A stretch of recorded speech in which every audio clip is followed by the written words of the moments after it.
Okay, so if you're interested in an indie found footage horror mockumentary with the qualities of Slender Man, Marble Hornets, The Bay, Butterfly Kisses, and some touches of sinister, whilst having a few relatively similar cosmic concepts akin to another recent horror mockumentary called Strange Harvest, and is also produced by the creators behind the ambitious cult sci-fi horror The Endless,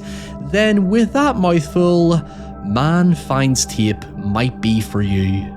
Written and directed by Paul Gandersman and Peter Hall in their feature debut, Man Finds Tape tells the story of a paranoid man called Lucas, who becomes an unlikely viral sensation when his YouTube series Man Finds Tape sees him document the discovery of an old camcorder tape that depicts his childhood self being stalked by a mysterious shadowy man. After his increasingly strange and erratic behaviour sparks concern from his filmmaking sister Lynn, she reluctantly returns to her hometown of Larkin, Texas, to help Lucas uncover a sinister conspiracy where the townsfolk have seemingly come under the hypnosis of an unearthly threat. Now, as an immense fan of the found footage and mockumentary format, and always on the lookout for unique and obscure recommendations that you can tell me about in the comments below, what initially sold me on the premise for Man Finds Tape was how it loosely explores the passionate and highly engaged culture of internet ARGs and fan theories that often evolve simple horror ideas into convoluted, if well-intended, mammoth lore-heavy concepts that gradually lose their basis in reality. Echoing what Hall told Fangoria, where the format of the film naturally welcomes greater suspension of disbelief, Man Finds Tape does a captivating job at establishing a real-world dichotomy for the initial mystery. As critics and traditional media question if Lucas's virality is an elaborate hoax, especially given Lynn's dismissal of Lucas as an emotionally complicated pathological liar, while Redditors and YouTube comments speculate on the narrative behind what they understandably think is just another effective analog creepypasta augmented reality game. In fact, it does very lightly tap into some of the parasocial realities of the internet when Lynn is harassed by a fan in public, which by the end circles back into a criticism directed at Lucas for effectively making himself and his family the center of a mystery that ultimately goes beyond him without having any boundaries in place to protect those who want no part of his web series. This generalized complexity is largely cemented in the opening of Lynn's documentary, as she narrates about the infamous real-world 1967 Patterson-Gimli Bigfoot film and the 1934 surgeon's photograph of the Loch Ness Monster, asking why in the age of constant surveillance and technological ubiquity have we never successfully captured footage of these apparent legends, yet still many people continue to believe in their existence. The way I see it within the context of creepypastas and internet hoaxes is that despite being evidently fictitious, they ground their reputation in capturing an acute sense of mystique and curiosity in a certain time and place that taps into various spectrums of fear, from social and societal like stranger danger to the more supernatural and superstitious like the biblical, cryptid, and cosmic unknown. However, Lynn's answer attempts to be more profound, if indeed much more straightforward, where she explains that perhaps the reason most of the great visual hoaxes and legends remain strong over time is because of how easily and immediately identifiable the monster is, whereas nowadays most monsters lie within, and many struggle to see beyond what's attainably evident. Now, I will admit it does have its fair share of cliche hokiness, as its point seems to be that man is the real monster hiding in plain sight, and evil is often banal and insidious, which I know will be a tired turnoff for many, but nonetheless, it's still a compelling point, and I appreciate what it's attempting to do by highlighting the inherent chaos with mysteries like this, where Lynn even acknowledges the futility in the actual video evidence they do capture of the strange happenings in Larkin, because in today's climate of rampant disinformation and abject lies,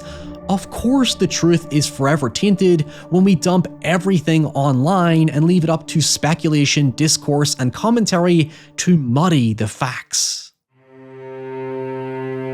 Anyway, the major catalyst to Lynn's involvement is when a Zoom call with Lucas sees him present CCTV footage of the locals suddenly becoming temporarily comatose, which even leads to the death of a man called Charles, with later interviews of those at the tragedy claiming to have zero recollection of what happened. As more videos slowly emerge of random comatose episodes, Lucas begins to suspect that the local Reverend Endicott Carr is the shadowy man from the original tape, and decides to weaponize his platform to have his fans sleuth through Carr's sermon videos entitled The Salvation Hour to see if any hidden triggers can be found. This eventually prompts Endicott Carr to send Lucas a cease and desist, in which Lucas is made to publicly retract his allegations and apologize for defamation, which in turn leads to a decline in viewership as Lucas's mental health worsens. Again, it does point out tangible online issues when it comes to the muddiness of the truth.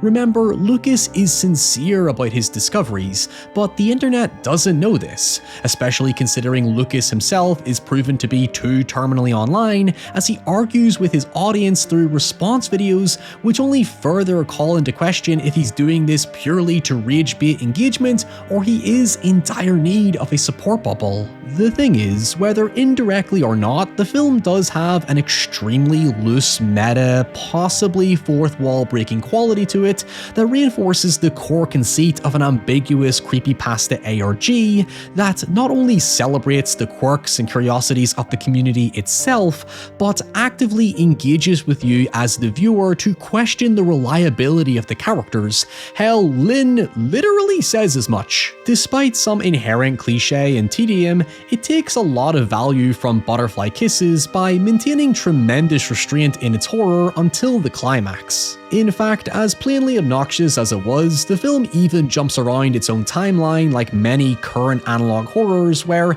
it litters short fragments of world building that make the chaos seem grounded in some form of reality. While the film will ultimately leave you with more questions than answers, you will be guessing throughout if what's happening is some cosmic alien event or a covert government experiment or a biblical prophecy, as noted by Endicott Carr's increasingly manic preachings, which, if you look up the verses he's referring to, basically tell you what the threat is. However, just before we get into that, if there was one main plotline I wish the film would explore further, it would be Lucas and Lynn's parents, who were videographers that not only installed the surveillance around town, but also produced Endicott's sermon videos, thus tying the entire family directly into the mystery, especially after the parents died of a sudden and mysterious illness that drove the siblings apart.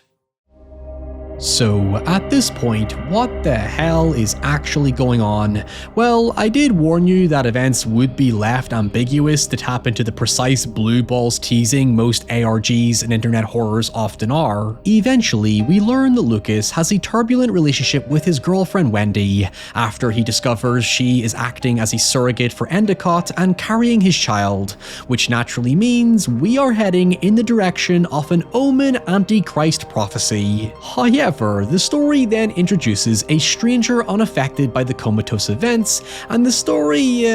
basically becomes an episode of Supernatural. After Lucas confronts and incapacitates the stranger after witnessing them perform a strange ritual on one of the locals, and is then reassured that the stranger is on their side, it's revealed that the locals are infested with alien worm parasites. This is actually foreshadowed in the Bible verses Endicott specifically uses from Job 24:20 and 35:7, the former of which, in my non-theologian reading, referring to how the wickedness will be forgotten in the womb and their souls will be devoured by worms, and the latter referring to giving God an offering, presumably for salvation. So with that batshit insane revelation in mind, my understanding is that Endicott, whom the stranger refers to with the creepypasta coded title The Feeder, is quite literally using minion worms to feed on the locals to strengthen his own power, and in turn hopes to perhaps use his surrogate child as an offering to whatever deity he's been referring to effectively become immortal or something to that effect. However, the stranger's motive remains the biggest question mark, as it soon becomes apparent he's not just simply trying to stop Endicott, but seemingly devour him to take the power for himself. The stranger kidnaps Wendy to lure in Endicott before slashing her throat, but she does not die because being the bearer of a demon child means she inherits its powers, prompting Lucas and Lynn to intervene before chasing the stranger into a hellish spiraling staircase infested with worms. After the stranger goes missing and the group escape, further sermon narration from Endicott suggests that the stranger might be one of the 4 horsemen of the apocalypse, and that Endicott was a beast acting as a false prophet whose time has eventually run out. Thus he disappears into the night and dies alone, combusting into flames as if he's destined to be thrown into the lake of fire. Let's just say it's very Hell House trilogy level of jarring, but it's purposefully left unclear as the public continue to dismiss the story as a hoax, while the siblings discover a basement filled with the tapes of Endicott's victims that Lynn compares to H.H. Holmes' house and the body-burning furnace, symbolizing it as his hellish lair that the siblings' parents unknowingly helped him build. It mainly serves to reinforce and consolidate Endicott's aura as a demon that preyed over the town as they unknowingly slept, which, to be fair, doesn't fully stand up to scrutiny given how explicitly vague it is about it. Nevertheless, while the film does conclude with a bit of a shoulder shrug, it does loosely tie itself back to the original thesis, as Lucas expresses regret for putting his ego ahead of the truth and inadvertently damaging the reputability of the facts, thus making the story destined to become another internet myth lost to the ether of speculation and conspiracy, where getting others to believe its authenticity becomes impossible.